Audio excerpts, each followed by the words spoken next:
Hi, it's Vera. Welcome to episode 8 in the second season of the PL Pod. This month, we're featuring Daniel Aubin. Daniel was appointed the second Poet Laureate of Greater Sudbury in 2012. He's the author of 2 books of poetry at Prise de Parole, born in Sudbury, and studied at Laurentian. Acting was the plan. He's the arts and culture reporter for Radio Canada's morning show. Hi, Daniel. Welcome. Hi, Vera. Hi, it's nice to talk Hi. to you finally. Finally, it sounds like I was putting you last, but that's not really true. No. No. Saving the best for last. I understand. Okay, we'll go with Yeah. that one. You really have a varied set of interests, as many writers do. I know you're a poet and an actor, and I'd like to know how each has worked into the other. Like, has one supported the other or influenced the other? I think so, Vera. I think if you ask me which I did first, theater or poetry, I think it would be poetry. I had a friend growing up in my formative years who wrote poems for fun, and I thought that was kind of odd. I'm talking about at the age of 13, I was in grade 8, and my friend Yves Saint Martin, he was a big fan of tea. So we would drink tea until the wee hours of the morning and then share poems. So that was my first encounter with writing creatively, and theater came a bit later, but it really was a huge part of my life, and it definitely, once I happened to get on stage and learn other people's words by heart, that was a really great way for me to work through some emotions and um, and express things that I had a hard time expressing in my day-to-day life, which I guess is what the poetry was doing for me at the same time. So they're both modes of expression, both disciplines, artistic disciplines that allowed you to plan your emotional outbursts in a measured way. Yeah, I get that. Yeah, I think a lot of people misunderstand poetry as being this, deep thought process, but in fact, it's also a deeply emotional process. I And, think there's as many different, and there's as many different poets as there are ways of approaching poetry too. yeah, exactly. Mm. Um, so I'm going to assume that as a trained actor, when you present your poetry, you know what you're aiming for with the audience, and you can deliver and evoke the response you want. And I wonder if sometimes you find yourself working too hard at the delivery and not and then maybe in some ways jeopardizing the meaning of your poem because people are watching your performance. That's an interesting question.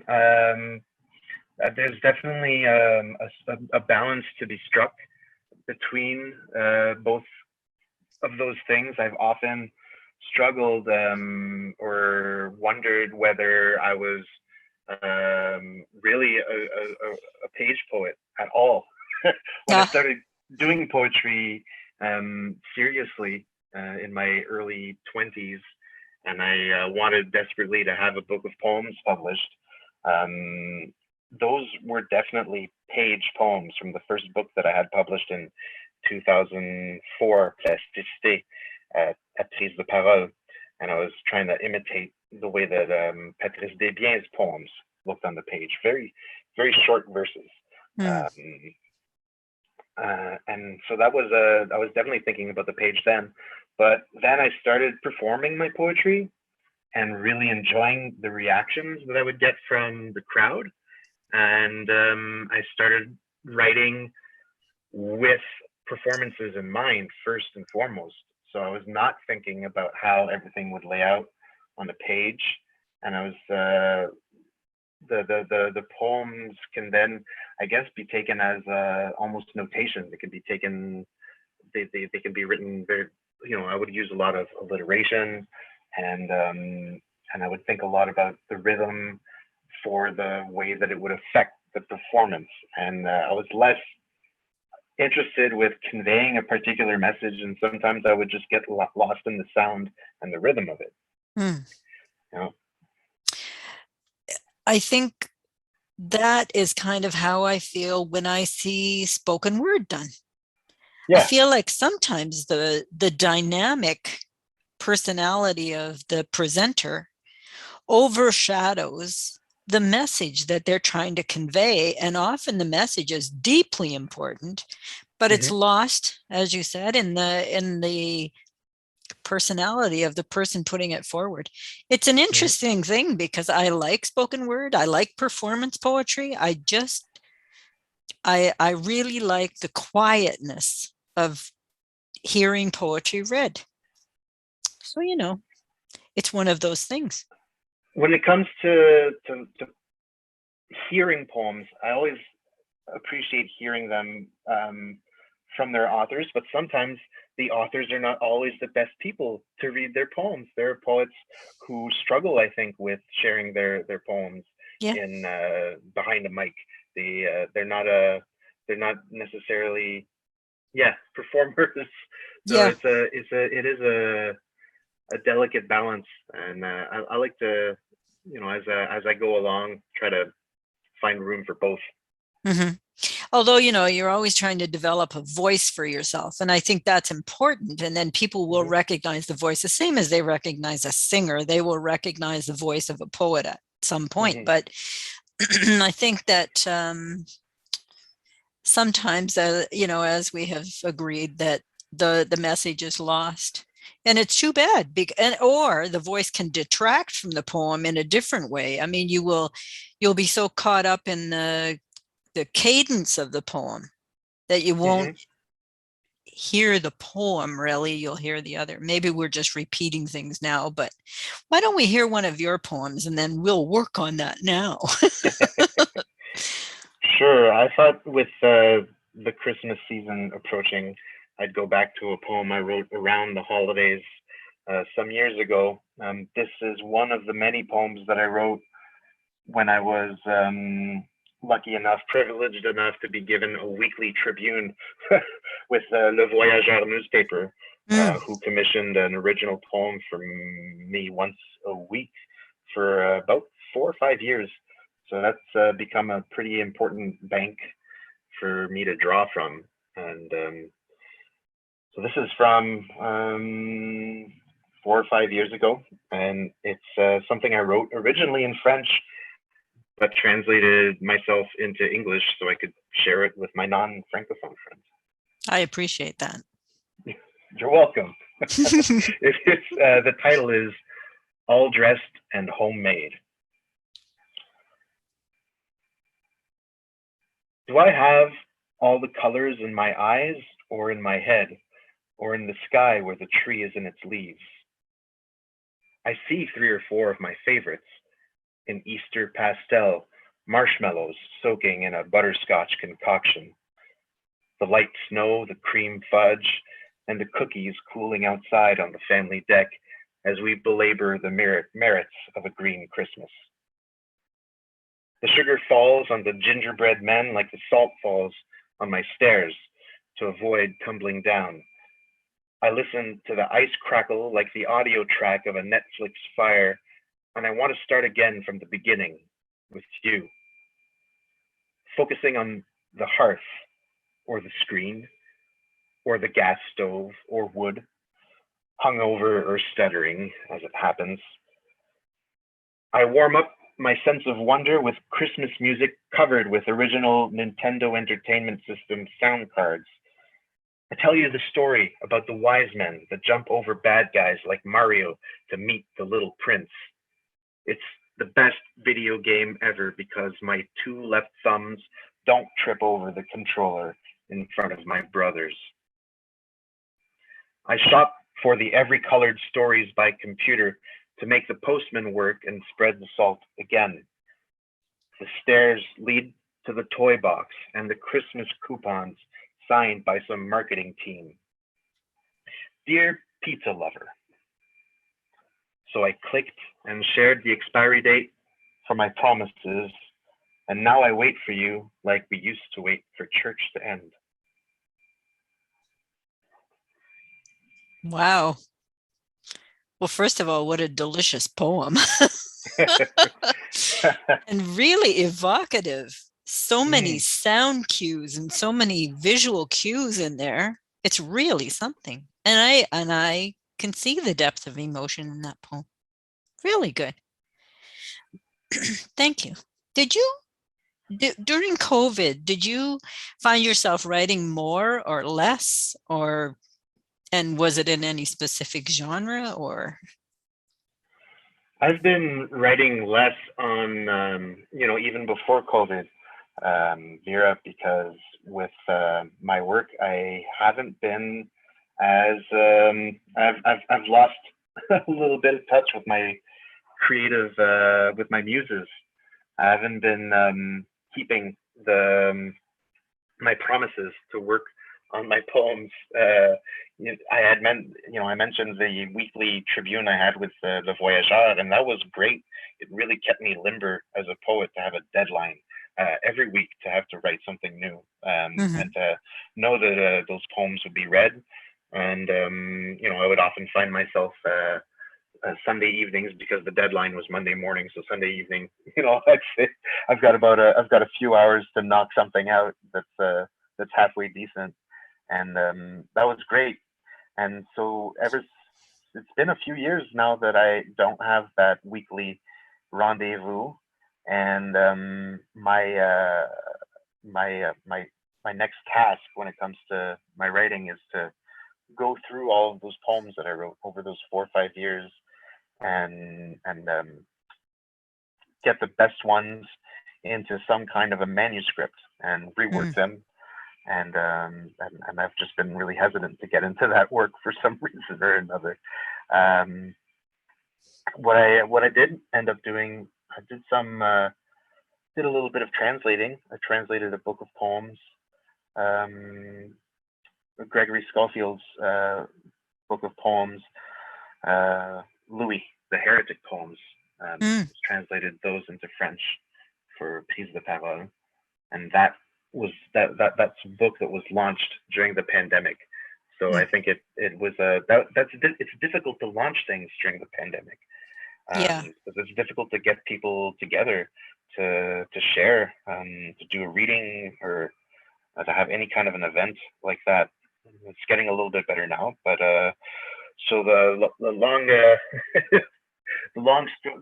short version is I haven't written very much during the pandemic.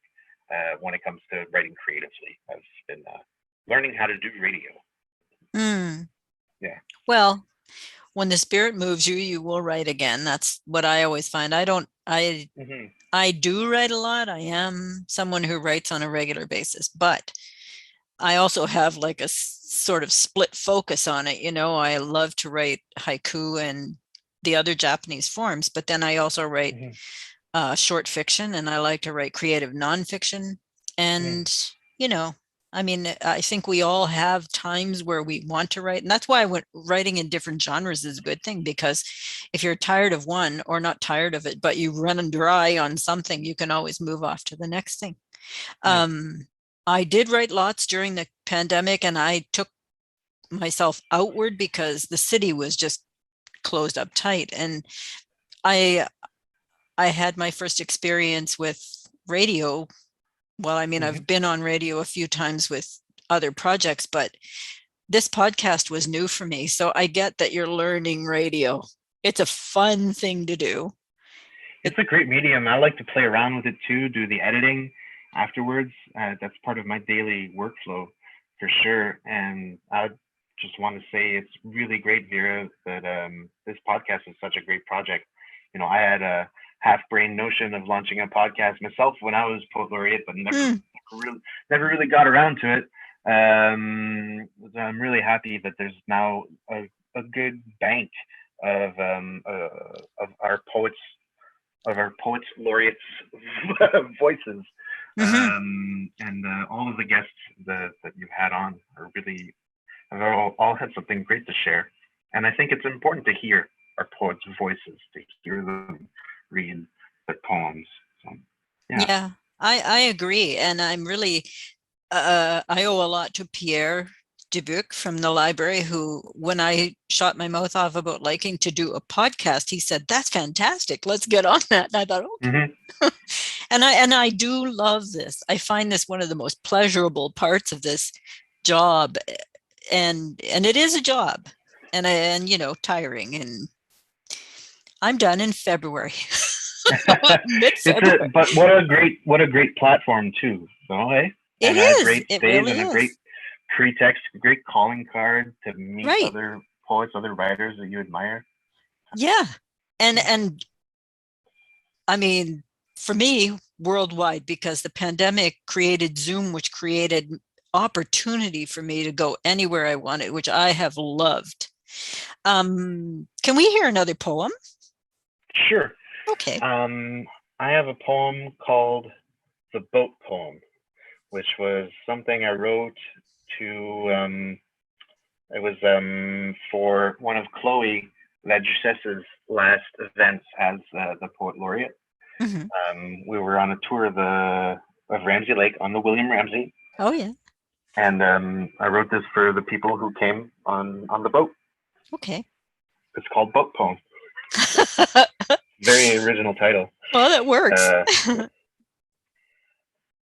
they stepped onto a boat, the kind that ambles friendly like, so you can take it all in with gulping lungs but subdued. Do you notice the weather? Do you have thoughts about what it means to say, or can you just tell us what it means to measure in plain language the day's infinite granular sprawl, where worlds collide between bouts of boredom and eyeballs untethered turn inward, turn off, turn thimbles full of concern into torrents of intertwining blood works for me, whatever works for now, until the skies withhold starlight and start sketching the surface of Venus over formerly craggy, tree-lined or desert-like expanses, making titanic nooks and crannies of sublimated earth stuff. Attaining cloudhood instantly, disassembled like red shirts on transporter pads, beaming with science fantasy forward, onward, towards missions away from home, receding in the distance, vanishing in a swirl of crystals luminous, like snowflakes glowing in the nuclear after something, plotting storybook tales, though not amoral, not terribly insightful either, celebrating tenacity or single-mindedness in the face of that slow-moving ink of gloppy, tarred, and unfettered sleep, to carve legible maps from hazy dreams, sharpening teeth with fire smoke, dotted lines delineating the snack of the century. Can you hear the famished hearts rummaging for leftover anthems, smacking their lips at the sound of something more than this? Something making a song from the ambient concerns, like arranging the weeds just so into a crown of complaints, subverted melodically into registries angelic. Oh, how the anguish rang, turned inside out and peering back at ourselves. Maybe it'll float through the ages with mythologies intact. Maybe the thought of the fuel of the future is sufficient fuel to fetch one, a future, from the din of devices clamoring for our attention, asking, what about now? What about now? What about now? Will the water keep watering? Will the winter keep wintering? Will the people keep peopling? What about now? What about how? What about the sun stuff littering the surface of the lake with as many mirror images as we can stand to count us down and count us out?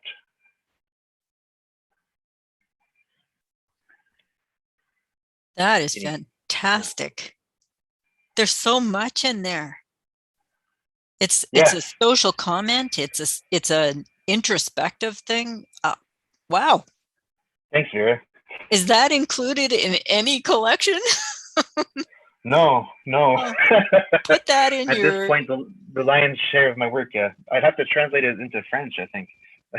oh, well, I'm sure you can. Yeah. That's amazing. Thanks. It's it's probably the last the most recent poem that I'm really proud of having written. So it's kind of going back a couple of years already. But Mm. yeah. I have something newer for later. I'm Okay, teasing it right good. now. One of the things you said in an article I read on you, because I was reading about you because I don't know you well. And one of the things I read that led to a misunderstanding was that you were a comedian, which is the French word for actor. And I Yeah. misunderstood and thought you were a funny guy. And so, and you are. Do you think that your comment about making your poetry accessible, what does that mean to you? You said you wanted your poetry to be accessible to more people. Hmm. Um, that's a good one. I'm trying to remember what the context of that comment might have been. But I think it's a good idea. I think there's a place for poetry that is produced, written for like people who have devoted their lives to the study of literature and of poetry, to be very specific. And sometimes they're like all kinds of code words Mm. there's there's a lot of winking and nodding going on, a lot of references to past works or um, you know des figures de style. How do you say the like what's a metaphor and a simile? What are those? Those are figures of style. Mm. What's the word for that in English? Yeah, it escapes me, but what I really liked in the poems of Patrice Desbiens, who for a lot of Franco-Ontarian writers like myself is a kind of a touchstone, is the fact that it can be read and appreciated by the common mortal, Hmm. and there's something there for them because it's often funny and it's written in a sometimes a very blue collar vocabulary and a limited vocabulary if you'd like. Um, and a lot of haiku I find is like one of the most accessible forms because it's bite sized and it really invites us to reflect. So you don't have like this brick of text, like a block of text that you have to work through. You can really take your time with it. Yeah, and Um, that is exactly yeah. what I like about haiku as well. And I agree with you Mhm. about the long form poetry that is is littered with you know references that no one else other than a pocket of people gets. I really think there are a lot of people who have said to me, "Oh, I hate poetry."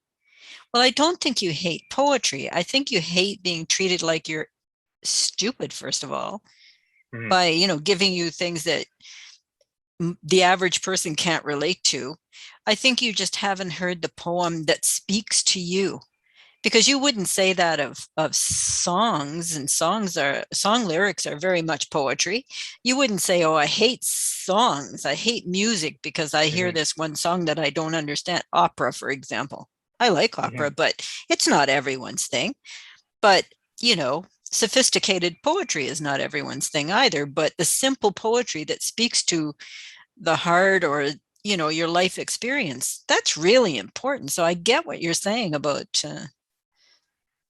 the references that are, I'm not a well-educated person. I'm self-educated in many ways. I've studied haiku since the early 2000s, so I'm really new to it, and compared to others who have spent their whole lives with it, and the same with other poetry. And so people who have started with, I don't know, Shakespeare and read their Mhm. way through, they have a lot more to reference than I do.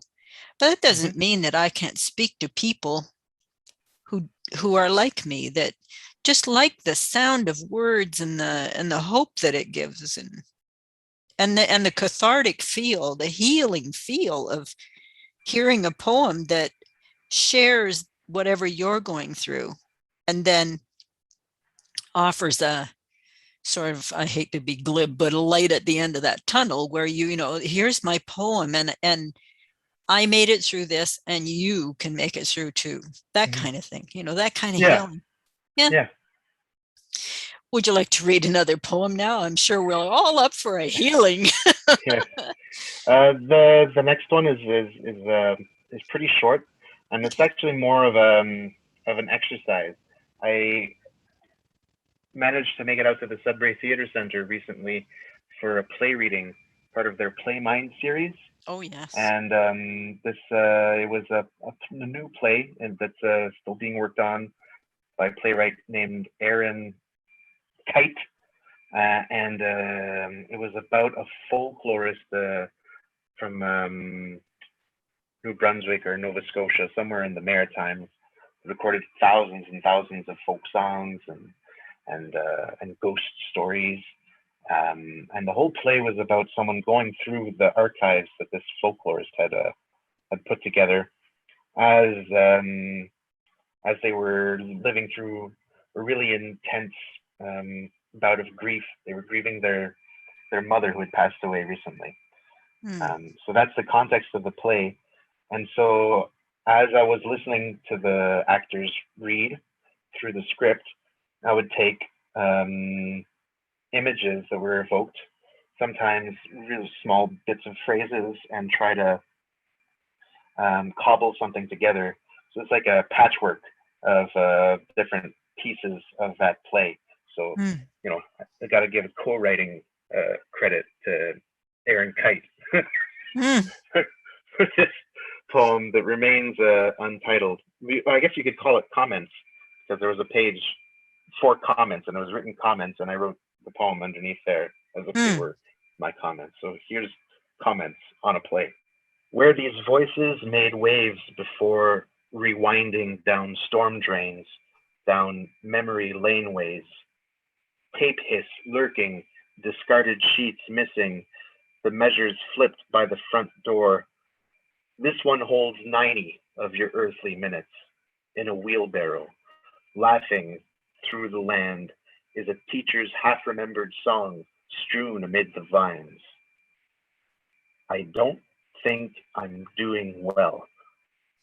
Strange notes along the moon shore, gossip, devilish, mince pies for the coughing, harmonized until most of the stage is covered in ocean. Wow, that is, you know, it's a gift when you get something from something else and you write in response. I think it is the deepest response. You know, I think our colleague Kim Fauner is a big fan of ekphrastic poetry, which Yes. is usually writing poems in reaction to other works of art, whether they be poems themselves or paintings, sculptures, Mhm. ballet, opera, Yeah. and that's something that I would like to do more of. I've done a few ekphrastic projects. You know, um, I belong to and she's prolific at that, and I admire that. Mhm. I don't know that I could do it on an ongoing basis the way she does, but she really does. Kim's very good at it. I was involved in a couple of projects, with one with John Butler, a photographer of Espanola, and we did two cross-pollination projects on Manitoulin Island at the Gorbet Museum. So he Mhm. would give me ideas for his photographs, and I would give him ideas for either a story or a poem, and we would kind of jump off all those things and then create a new work out of Mhm. our discussion on the pieces we already had. It was such a stretching experience as a poet, and I think maybe that's what Kim gets out of that, is that whole ability to push beyond what you're looking at and understand that other person's art through your reaction. Would you agree with Mhm. that? I think so. I think we try to understand what the artists might have wanted to communicate, Mhm. but at the same time, there's also just the wealth of sensory and emotional information being communicated by the works themselves, and Mhm. then we can go through the journey and just bring out our own felt experience Mm. of other works of art. There's a lot going on there when there's a real connection going on between a viewer and a work of art. I used to work in an art gallery too as the communications person for La Galerie du Nouvel Ontario. It can be cathartic, and it can be a little bit of a, I'm looking for that word. It's like encountering the divine in another person. That I- happens when, Inspirational. yeah, it's inspirational for Mm. sure. Yeah. Yeah, I agree with you. Um, just before we've reached the end of this podcast, Okay. actually, but what I would Already. like to say is Hmm. your use of rhyme is so subtle, but it's so good. You sneak it in, and there's so many frowny rhymers. People frown at rhyme now because it's so obvious, but it's a beautiful thing when it's done the way you've done it. Just sort of slipping it in. It's not an overt thing. So good on you. Maybe you'll bring Thanks. it back. Thanks. Yeah. No. That's the first thing that an artist should want to do when they're told not to do something, is to do it Mm, anyways. And yeah. I do feel that there's been kind of a embargo, not an embargo, but yeah, rhyming has been frowned upon when it comes to contemporary free verse poetry. Mhm. So I think to find, if it's what the poem calls for, it can really help. It can really create a little moment. Yeah, Why I not? agree. Yeah, Why not? It's one more. Why keep that tool out of our toolbox? Better to have exactly. more tools, not less. Although Exactly. sometimes it's fun, in the creative process to limit yourself, and the limits, like in a writing game or giving yourself a writing exercise, they can often bear pretty interesting fruit too. Yeah. To give yourself even a random limit. I'm gonna, Yeah. like that chap who wrote a whole novel without using the letter E. I mean, Oh my if gosh. that's what you want to do, go ahead. Yeah. Well, I was at a haiku conference once, and the moon is huge in haiku. It's one of the key words. It's one of the main kigo. And Okay. um, one of the people in the uh, breakout room that I was in said he had made a conscious decision never to use the word moon in any more poems. And I thought, Huh. whoa, there was a Yeah. dead silence. And yesterday, I saw a note on Twitter or a post on Twitter that said the most responded poems are the ones that have the word moon in the Uh-huh. title or in the poem. And I thought, oh well, he's not going to be one of those people. Or he has his moon poems. He's had his phase. Yeah, Yeah. he's been mooned. Yeah. Well, Daniel, thank you so much for being my guest today. As I A said, pleasure. we've reached the end. Oh, my pleasure. We've reached the end. So I'll say to my listeners, you know what I always say, until next time, write something. It feels good.